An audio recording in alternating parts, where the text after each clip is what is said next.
बेदरकारपणे car चालक व तळीरामाने नारायणगाव बसस्थानक चौक केला जाम।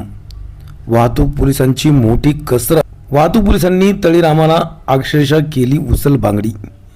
जुन्नर तालुक्यातील महत्त्वाचे शहर असलेल्या नारायणगाव बायपास रस्ता झाला असतानाही नारायणगाव बसस्थानक चौकात वाहतूक जामची समस्या नित्याचीच झाली आहे आणि त्यात भर पडली ते एका बेदरकारपणे कार चालकाची आणि एका तळीरामाची।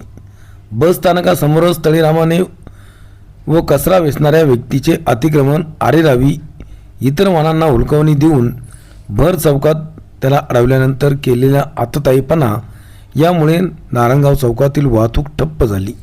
या विषयाचा प्रत्यक्ष आढावा घेतला आहे झंझावात न्यूजने, पाहूयात।